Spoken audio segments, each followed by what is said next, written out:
Nih kenapa ya kok kemana-mana harus bawa kitab banyak-banyak begini ya?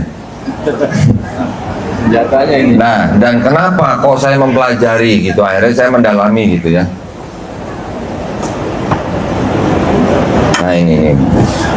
Nah, di depan saya ini ada sebuah kitab. Kitab ini namanya apa? Tanakh. Nah, ada kitab namanya kitab Tanakh. Ya, kitab Tanakh ini punya siapa? Kitab Tanakh ini ternyata punya Yahudi. Iyalah tulisannya Yahudi itu. Ya. Tulisannya Yahudi. Ya, ini dalam bahasa Ibrani. Nah, gini Bun tulisannya Bun. Bahasa Ibrani seperti ini, yang sebelah sini. Nah, ini sama seperti tulisan Arab, ditulis dari kanan ke kiri. Iya. Nah, ya. Ini adalah kitabnya orang Yahudi yang ternyata sebenarnya ini yang menjadi separuhnya kitab orang Kristen. Nah, ini kitabnya orang Kristen. Ada meja lagi nggak ya? Mejanya kayaknya kurang besar ini. Kurang besar mejanya. Mejanya. Nah, ini kitabnya orang Kristen. Ada yang juga masuk Islam dari ibu-ibu di sini, dari Kristen? Ada. Ada mualaf. Ada mualaf? Ayo, ayo. Ada ya? Nih alo. Nah, pasti akrab dengan kitab ini kan? Nah, ya kan dia ngaruk tuh. Ini adalah kitabnya orang Kristen Protestan, ya. Oh. Alkitab ya judulnya. Ini tulisannya Alkitab, tulisannya ya Bun ya. Tapi saya yang sudah mempelajari, saya menghimbau nih Bapak Ibu di sini, jangan sebut ini Alkitab. Kenapa? Ini bukan kitab. Bukan, karena Al-Quran kita nama lainnya juga Alkitab. Betul nggak Bun? Iya. Nah, jadi jangan sebut ini Alkitab, sebut saja ini Bible. Pakai bahasa Inggris Bu, biar kelihatan modern dikit Bu, gitu ya. Bible gitu ya. Paling jauh Holy Bible gitu ya. Ini adalah kitabnya orang Kristen Protestan. Oke. Isinya 66 surat. Nah, saya kalau pakai kata surat ibu-ibu pasti ya tahu ya. Di Quran kita ada berapa Bun suratnya? 114. Di Indonesia ya Bun ya. Kalau di Afrika berapa surat Bun? Hah? Sama. Kalau di Cina? Sama. Oh aduh. Kalau di Amerika? Sama. Jumlah ayatnya sama nggak Bu? Sama. Lah kok ada yang 6236, ada yang 6666? Nah lo pada diam semua. Itu karena ada perbedaan sistem penomorannya. Jumlahnya semua sama, 6666, tapi sistem penomorannya berbeda. Ada yang kalimat basmalah tidak diberi nomor, ada yang pemotongan ayatnya juga nomornya beda. Tapi jumlahnya semua sama, jumlah suratnya sama gitu. Nah, kalau yang ini punya Kristen Protestan 66 surat, ya. Ini punya orang Kristen Katolik yang ini nih. Nah, ini. Tebal kali. Tebal kali gitu. Ini isinya 73 surat. Yang tadi? Ya. 66. Yang tadi 66 surat. Nah, karena yang ini menolak 7 dari sini gitu. Gitu ya. Sudah selesai belum, Ustaz? Sudah selesai belum, Ustaz? Apanya? Belum. Ini ada Kristen Ortodoks. Nah, 78 surat. Udah selesai belum, Bun? Belum. Oh, belum. Ada lagi. Ini Kristennya Ethiopia. 81 surat. Banyak lagi. Lebih banyak. Ada lagi sebenarnya, cuma saya tidak bawa, Bun. Ya, penuh udah berat ini, Bun. Ya. Kemarin sudah overweight hampir 2 juta. Nih. Waduh. Ya, tapi tidak apa-apa, saya harus bawa. Memang saya harus tunjukkan ke ibu-ibu, ya. Betul. Jadi yang Protestan 66 kitab atau surat, Katolik 73 surat, Ortodok 78 surat, Ethiopia 81 surat. Jadi yang Ortodok menolak 3 dari Ethiopia, yang Katolik menolak 5 dari Ortodoks, yang Protestan menolak 7 dari Katolik. Jadi belum kompak gitu. Ya, antara Protestan, Katolik, Ortodok, kitabnya belum kompak gitu. Tuhannya udah kompak belum, Bu? Belum juga. Jadi di Kristen itu ada 3 golongan utama, ya Bu ya. Ini saya sharing dengan Bapak Ibu supaya ibu-ibu nanti kalau berteman dengan orang Kristen boleh nanya, kamu Kristen apa gitu. Oh. Gitu ya. Iya. Karena ada 3 kelompok yang berbeda. Yang pertama, Kristen yang percaya Trinitas gitu. Ada yang tahu Trinitas, Bun? Tahu. 3 dalam 1. Apa? Coba. Nah lo.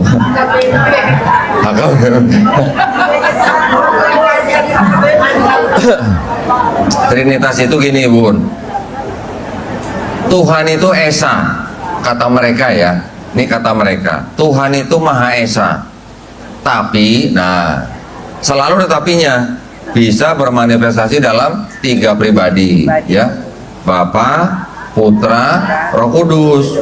Tapi bukan 3 Tuhan, tapi 1 Tuhan. Paham nggak, Bu? Alhamdulillah nggak paham. Wah, kalau ibu bilang paham, waduh, bahaya tuh kalau bilang paham deh. Gak paham kita. Jadi mereka bilang Tuhan 1 atau Esa, tapi 3 pribadi, Bapa, Putra, Roh Kudus, tapi bukan 3 Tuhan, tapi 1 Tuhan. Nanti lanjut, Bapa itu Maha Kuasa, Putra Maha Kuasa, Roh Kudus Maha Kuasa, tapi bukan 3 Maha Kuasa, tapi 1 Maha Kuasa. Tambah pusingnya, Bu. Ya, itu namanya Kristen Trinitarian. Ya. Nanti ada Kristen Unitarian. Unitarian apa? Mereka tidak menyembah Yesus sebagai Tuhan. Mereka mengatakan Yesus hanya ciptaan, ciptaan yang paling mulia, bahkan lebih mulia dari malaikat, tapi bukan Tuhan. Ya. Nanti ada lagi Kristen yang namanya Kristen Oneness, kesatuan gitu. Oneness ini mengatakan Bapa atau Tuhan yang Maha Esa ini adalah Yesus. Yesus adalah Bapa. Jadi bukan 3 pribadi, tapi 1 pribadi. Nah, itu Kristen Oneness. Jadi ada 3 golongan yang konsep Tuhannya berbeda gitu. Jadi konsep kitabnya belum akur, konsep Tuhannya juga belum akur gitu. Ya, jadi kalau kata orang Betawi belum kelar gitu lah istilahnya. Nah, itu yang ada di dalam Kristen. Nah, sekarang kita nih ngapain ya ngomongin agama orang, ibunya? Hah? What's the point ya? Oh, wawasan pinter. Tapi gini, Bun ya, kenapa saya akhirnya kok jadi mendalami hal-hal seperti ini ya? Karena akhirnya sebenarnya dulu alasan utamanya gini, supaya kalau saya ditanya keluarga besar saya bisa jawab gitu. Alasan awalnya sebenarnya itu gitu. Tapi jadi telanjur, jadi malah keterusan gitu ya. Saya takut banyak ditanya oleh saudara saya, yang tanya cuma 1 orang, kakak perempuan saya. Ini kalau bahasa Betawi lah ya, bahasa Cina Jakarta gitu lah. Lu ngapain masuk Islam gitu, kata perempuan saya. Saya bilang gue mau ikut Yesus. Lah, selama ini kan kita Kristen ikut Yesus. Enggak, selama ini kita ikut Paulus. Paulus. Pernah dengar, Bu, Paulus? Yang mana, Bu? Ibu kenal emang? Apa? Bukan tukang kredit sebelah ya, Bu ya? Nah, jadi ternyata kalau dipelajari betul-betul, ternyata yang menciptakan dan mendirikan agama Kristen itu bukan Yesus. Ternyata Paulus. Kenapa? Karena ajarannya berbeda dengan ajaran Yesus dalam kitab ini. Itu. Nah, ya. Jadi ini juga boleh dikatakan bahwa Islam kita kan sangat memuliakan Nabi Isa alaihissalam, ya kan? Bahkan nama Nabi Isa alaihissalam disebutkan 25 kali di dalam Quran, ya. 5 kali lebih banyak daripada nama Nabi Muhammad SAW di dalam Quran. Jadi artinya Nabi Isa alaihissalam adalah salah satu Nabi yang perkasa yang diutus Allah Subhanahu Wa Taala kepada Bani Israel pada zaman itu. Artinya Nabi Isa alaihissalam juga ya pada zaman itu aja ya. Jadi kita juga harus beriman kepada Nabi Isa alaihissalam. Tapi ketika kok di agama lain Nabi Isa alaihissalam kok disembah jadi Tuhan gitu, kita boleh nggak sih merasa begini? Itu Nabi kita loh. Nabi kita tuh difitnah jadi Tuhan loh, disembah-sembah sama orang gitu. Bisa nggak Bun begitu? Harusnya iya. Nah, jadi kalau saya mempelajari agama ini, agama Kristen, boleh nggak saya tuh sedang dalam rangka membersihkan fitnah terhadap Nabi Isa alaihissalam? Iya, betul. Boleh nggak? Iya, boleh. Nah itu, jadi ketika yang saya belajarin di sini, saya bisa buktikan dari kitab mereka bahwa agama Kristen bukan ciptaan Yesus, tapi sebenarnya ciptaan Paulus. Berarti saya sedang mencoba membersihkan fitnah terhadap Nabi Isa alaihissalam, gitu ya. Ketika ada tamu, misalnya saya terima tamu nih, orang Kristen, hampir tiap hari saya terima tamu orang Kristen. Yang saya buka kitab ini, semuanya kitab-kitab ini saya buka depan mereka, saya suruh mereka baca sendiri. Saya suruh mereka baca sendiri, karena kalau saya buka Quran kan mereka belum tentu percaya, ya. Jadi yang saya buka kitab mereka, saya suruh baca. Bener nggak Yesus di dalam kitab kamu nih sholatnya sujud? Ada ayatnya Bun. Ya, Matius 26:39. Yesus berdoa dan sujud. Berdoa kepada siapa? Kepada Bapa. Siapa itu Bapa? Tuhan yang Maha Esa. Ini katanya Tuhan, tapi berdoa kepada Tuhan gitu. Tapi kalau dibilang Tuhannya berapa? Satu. Berarti Yesus doanya sama siapa? Kepada diri sendiri. Gitu paling jawabannya. Nah, Yesus ternyata di dalam kitab ini doanya sujud. Yesus waktu kecil juga disunat. Ada ayatnya. Yesus tidak meniadakan hukum Taurat. Kalau tidak meniadakan hukum Taurat berarti mengikuti hukum Taurat, gitu kan? Kalau mengikuti hukum Taurat berarti nggak makan babi, sunat dan sebagainya. Berarti Yesus nggak makan babi. Yesus juga puasa. Puasanya di sini 40 hari. Kita berapa hari Bun? 30. Tambah puasa Syawal 6 hari, ya tambah puasa sunnah udah deket ya Bun ya, 40 hari ya. Nah, terlepas daripada siapa yang disalib dalam kitab ini, ketika setelah disalib jenazahnya diturunkan dan dikafani.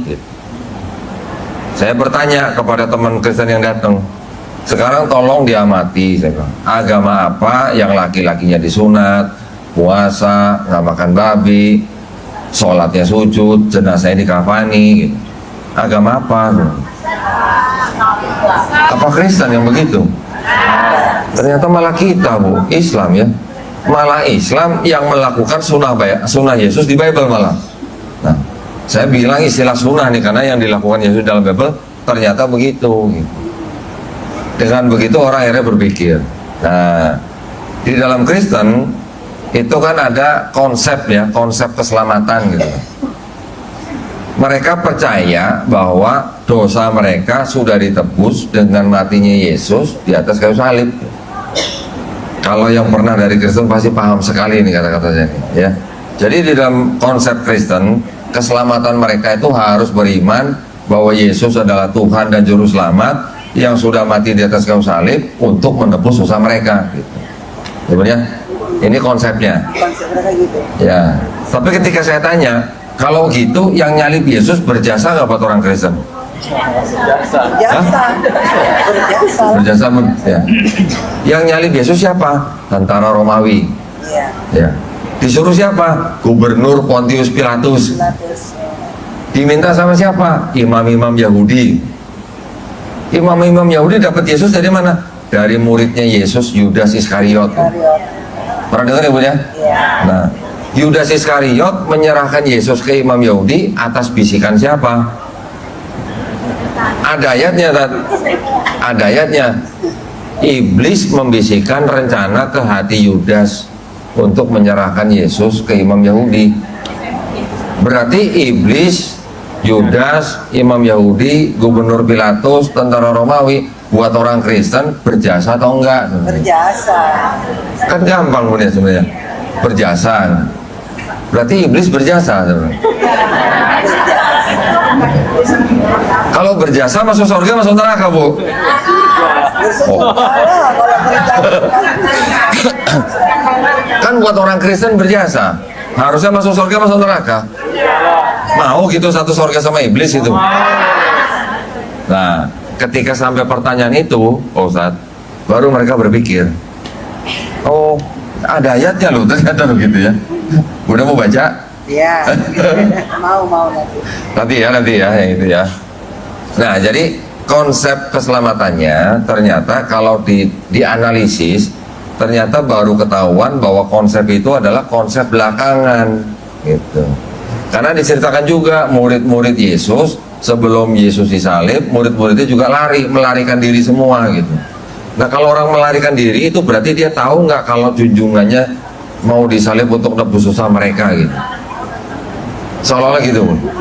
Kalau saya tahu Bunda mau disalib nebus dosa saya seharusnya nungguin atau saya lari?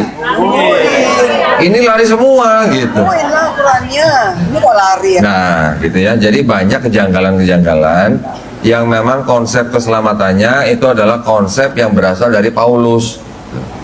Nah terus kalau kita bandingkan konsep keselamatan dalam Kristen itu yang adanya di dalam Perjanjian Baru, ternyata kalau dibandingkan dengan konsep keselamatan yang ada di Perjanjian Lama punya orang Yahudi yang tadi ini yang tanah ini, ternyata berbeda Bun.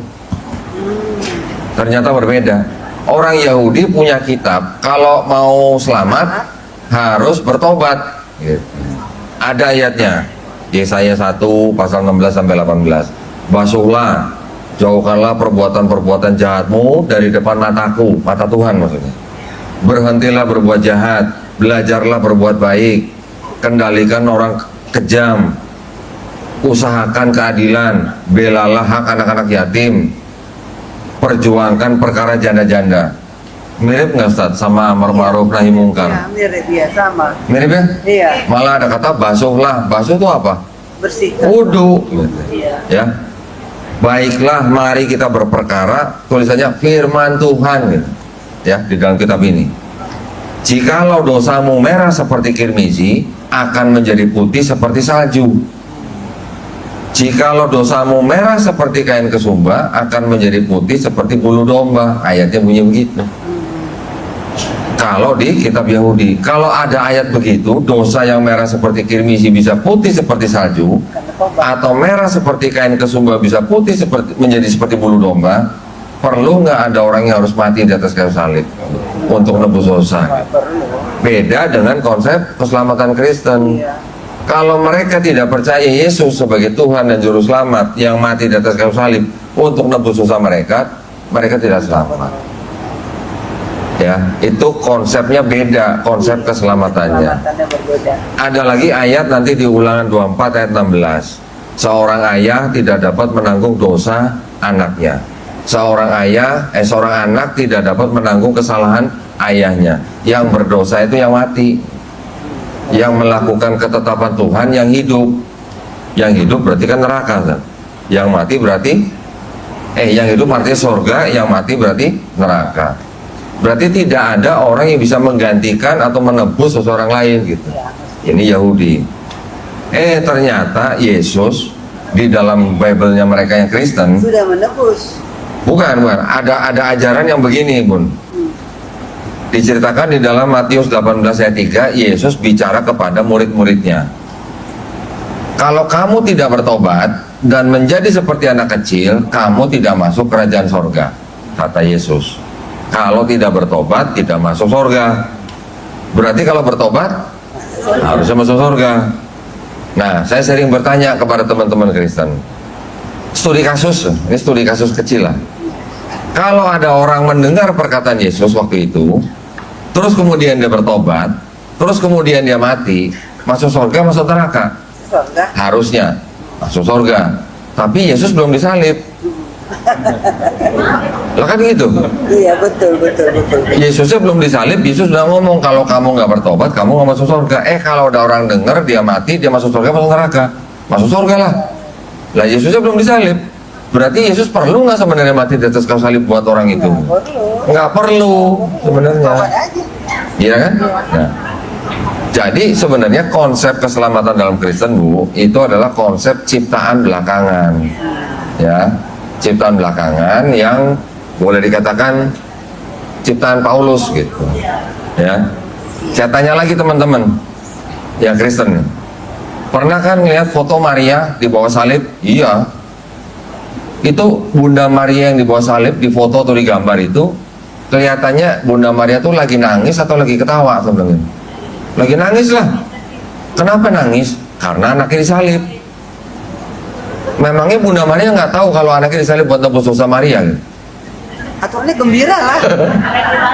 Mestinya gembira lah. Nah, itu ya. Jadi pertanyaan-pertanyaan simpel seperti itu bisa membuka pikiran mereka, ya.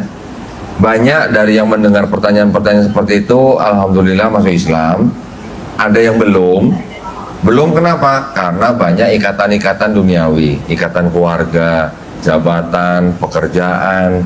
Kadang-kadang mereka belum bisa lepas yang begitu, ya. Tapi kalau yang tidak terikat dengan hal-hal seperti itu, dengan pola pikir yang tadi saya berikan, mudah masuk Islam sebenarnya.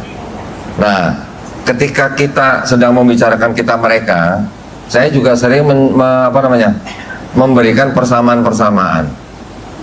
Ternyata konsep ketuhanannya di dalam kitab mereka, ya, itu ternyata banyak yang sama dengan Islam. Nah, jadi saya sebagai orang yang sudah mempelajari kitab mereka, saya berani mengatakan bahwa di dalam kitab mereka masih ada kebenaran, ya, tetapi sudah bercampur dengan kebatilan itu. Nah sekarang kebenarannya apa kira-kira? Kalau tadi ada ayat kontradiksi, ayat palsu dan sebagainya, ternyata kebenarannya apa? Di kitab ini ada di Bilangan 23:19. Tuhan itu bukan manusia. Tuhan itu bukan anak manusia. Sama nggak Ustaz dengan lam yalid walam yulad? Sama. Nanti ada lagi di Keluaran 9 ayat 14. Tidak ada sesuatu apapun yang serupa dengan aku di bumi, katanya. Mirip nggak Tat sama walam yakullahu kufuwan ahad? Nanti ada lagi di Ulangan 6 ayat 4 bunyinya begini. Shema Israel Adonai Elohenu Adonai Ehad. Tulisannya gitu, Ehad. Kita mungkin setiap hari baca Qul huwallahu ahad, sama gitu ternyata konsep ketuhanannya, tapi yang punya Yahudi gitu ya. Nanti ada lagi ayat begini di dalam 1 Raja-Raja ayat 27. Langit yang mengatasi segala langit tidak dapat memuat Tuhan. Kita di Islam mengenal ada 7 langit ya Ustaz ya? Iya. Belum lagi nanti ada Sidratul Muntaha, ada Ars dan sebagainya. Itu aja semua dibandingkan, ibaratnya Sidratul Muntaha ditambah dengan 7 langit, ditambah dengan bumi, dibandingkan dengan arsnya Allah, itu kan cuma seperti cincin dibuang di padang pasir. Berarti mana mungkin 7 langit dapat memuat Allah SWT. Iya. Berarti sama dengan 1 Raja-Raja 8:27. Nanti ada lagi di Ayub 9:32, Tuhan bukan manusia. Hosea 11 ayat 9, Tuhan bukan manusia. Ayub 37:16, Tuhan maha tahu. Maleakhi 3 ayat 6, Tuhan tidak akan berubah. Ayat-ayatnya mirip semua dengan yang di Quran, ya. Nanti konsep keselamatannya juga sama. Tadi saya sudah sebutkan, ayah tidak dapat menanggung dosa anaknya, anak tidak dapat menanggung dosa ayahnya. Yang berdosa itu yang mati, yang mengikuti ketetapan Tuhan itu yang hidup. Bertobat lebih baik daripada mempersembahkan hewan kurban.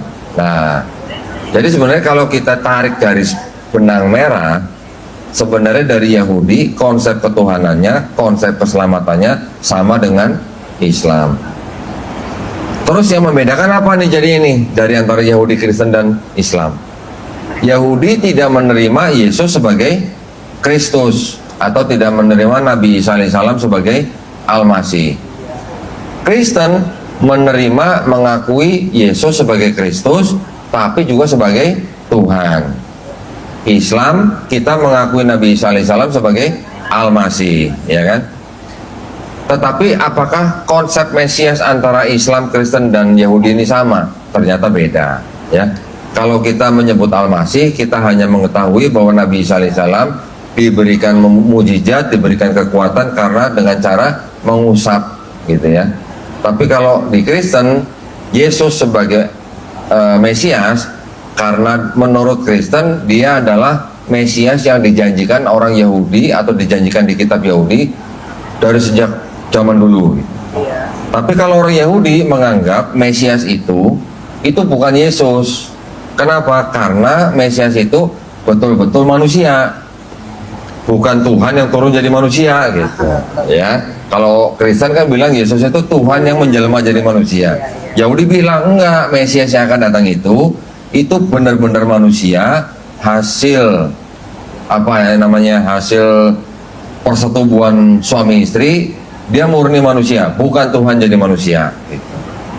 Dan Mesias itu menurut Yahudi dia harus keturunan Raja Daud melalui anaknya Salomo, atau kita kenal Nabi Sulaiman alaihissalam.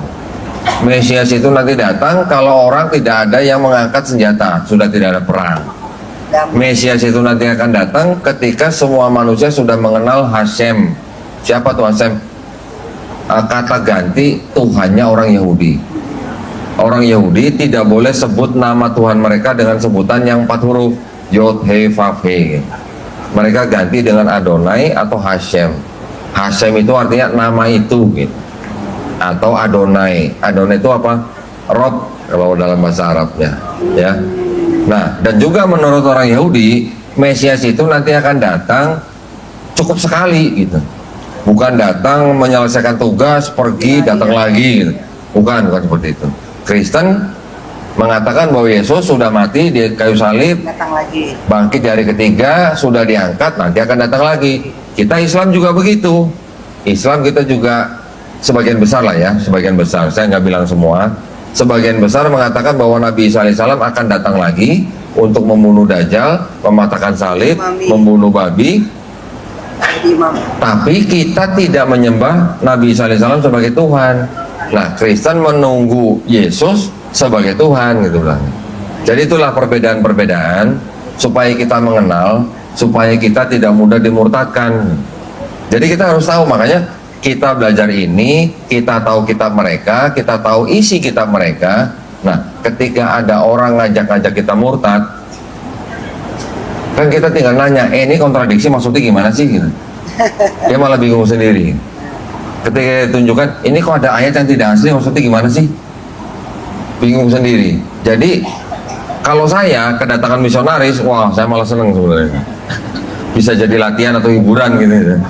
Tapi kalau saudara-saudara kita atau adik-adik kita atau anak-anak kita, beresiko nggak Bun? Resiko. Ya, mungkin di keluarga aman, orang tua mungkin Islami, ya saudara-saudara keluarga besar mungkin aman. Tapi apakah dia di sekolah aman? Belum tentu. Kalau kita taruh di sekolah yang Islam, mungkin aman. Apakah kalau di jalan dia aman? Belum tentu juga. Ya. Saya sering menangani kasus anak-anak bahkan masih SMA ketemu pendeta di depan minimarket, nggak lama dibaptis, ya sering yang begitu. Karena kurang perhatian dari keluarganya, orang tuanya sibuk cari uang, jarang perhatian, akhirnya anaknya cari perhatian sendiri, ketemu pendeta. Nah, kalau di gereja Bu, itu yang namanya orang baru, itu benar-benar disambut dengan luar biasa, dilayani dengan baik sekali, dianggap seperti keluarga gitu. Makanya banyak yang betah, ya. Belum lagi nanti masalah bantuan sembako dan sebagainya. Nanti kalau di minimarket anak kita aman misalnya, apakah di pekerjaan dia aman? Belum tentu. Apakah kalau di instansi dia aman? Belum tentu, ya. Jadi kita semuanya ini tetap, memang kita diajarkan lakum dinukum waliyadin, ya. Agama kita juga sama dengan agama mereka dalam arti kita juga mengajak orang lain untuk masuk agama kita, ya. Sama-sama agama misi nih, Kristen dan Islam. Bedanya kalau di Islam kita kenal lakum dinukum waliyadin, kita juga kenal la ikroha fiddin. Tapi kalau saudara kita yang Kristen, ini ada perintahnya. Oh, ada ayatnya di dalam kitab mereka, diperintahkan untuk mencari orang masuk Kristen. Perintahnya apa? Karena itu pergilah, jadikanlah semua bangsa muridku, baptislah mereka dalam nama Bapa dan Putra dan Roh Kudus. Itu perintahnya. Itu jadi amanat agung gitu. Makanya kalau belum dibaptis belum selesai kerjaannya gitu, ya. Kira-kira gitu. Nah, jadi tujuan kita untuk mengetahui hal ini semata-mata tidak lain tidak bukan hanyalah untuk apa? untuk membentengi iman kita sebagai orang Islam, dan juga untuk membentengi akidah kita dari upaya-upaya pendangkalan akidah dan upaya-upaya pemurtatan. Ya, itu yang kami lakukan. Saya sudah bergabung dengan sebuah yayasan, yaitu Yayasan Pembina Mu'alafah Tauhid yang berpusat di Surabaya. Kami memang menempuh jalur ini sebagai bentuk perang pemikiran, ya, perang pemikiran dengan saudara-saudara kita di Kristen terutama. Karena apa? Karena mereka melanggar aturan pemerintah. Memang nggak boleh mengajak orang untuk masuk agama kita, kan itu hak yang dijamin oleh negara katanya, Undang-Undang Dasar 1945. Betul, setiap warga negara bebas memilih dan menjalankan agama dan kepercayaannya masing-masing. Tapi pemerintah Indonesia punya aturan, tidak boleh mensiarkan agama kepada orang atau kelompok orang yang sudah beragama. Itu ada di aturan keputusan bersama dua menteri, Menteri Agama dan Menteri Dalam Negeri nomor 1 tahun 79. Nah, karena mereka masih banyak melanggar aturan ini, mungkin juga karena sanksinya belum begitu tegas, maka mereka masih melakukan misi-misi seperti itu, ya. Nah, karena umat Islam adalah umat yang terbesar, bahkan bisa dikatakan populasi Islam terbesar di seluruh dunia, maka kita dijadikan target yang empuk gitu ya buat mereka, ya. Jadi kira-kira itu yang bisa saya sampaikan, ya. Mudah-mudahan kita semuanya dilindungi dan dirahmati Allah Subhanahu wa taala, ya. Dan juga kita semua sama-sama berdoa, mudah-mudahan kita dijadikan golongan manusia yang mengikuti apa yang sudah diturunkan Allah Subhanahu wa taala melalui Rasulnya, dan insya Allah kita dijadikan golongan manusia yang menjadi saksi keesaan Allah Subhanahu wa taala. Mohon maaf jika ada salah kata, yang salah datangnya dari saya, yang benar hanya dari Allah Subhanahu wa taala. Wabillahi taufiq wal hidayah. Wassalamualaikum warahmatullahi wabarakatuh.